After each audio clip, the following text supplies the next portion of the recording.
C++, a statically typed compiled programming language famous for its widespread use in software infrastructure and infamous for its steep learning curve. It was created in 1979 by Bjorn Stroustrup at AT&T Bell Labs. He was inspired by the object-oriented nature of Simula, but needed a language with the high performance of C, and thus C with classes was born. It's designed as a superset of C, which means that virtually any C program is also a valid C++ program, but it also adds zero overhead abstractions, such as object-oriented patterns like polymorphism, encapsulation, and inheritance. Today, it's used in a wide variety of systems with constrained memory demands, like the Unreal Engine for AAA video games, programs like Adobe After Effects that were used to edit this video, databases like MySQL and MongoDB, embedded systems like the display on your smart toaster, and is used to implement much of our low-level infrastructure like language compilers and virtual machines. It's so popular because it provides low-level memory and hardware control like C, but with high-level abstractions like classes and smart pointers. C++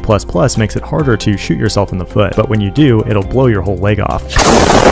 To get started, install a C++ compiler like GCC or Clang, then create a file ending in CPP. Include IOStream from the standard library to handle input and output. Your code will start executing from the main function. To print hello world, we simply use standard character output followed by the bitwise shift left operator and a string literal. We can get rid of this std though by adding a namespace to the top of the file. Now if we want to create a string variable, we can do so by typing it as an array of characters. However, if we include string from the standard library, we can use the string type instead. The real game changer though is the fact that C++ supports object-oriented programming with classes. A class is just a blueprint for an object. Inside a class, you can define attributes and methods that will be private by default, or make them public by adding them under the public specifier. It's also possible to define methods outside the class definition using a double colon. Methods can also be defined multiple times with different parameters, which is known as overloading and is a form of polymorphism. In addition, we can define constructors and destructors to run code when an object is created or destroyed. Classes also support inheritance, allowing developers to more efficiently share logic throughout a program. To instantiate an object, type the class name followed by the name of your object, and optionally any parameters for the constructor. When it comes to memory, we could manage everything manually with pointers and references. However, tools like Unique Pointer can get the job done in a way that's easier and safer by ensuring that only one object can be allocated to memory. Now to run your code, open up the terminal and use a tool like Clang++ to compile it.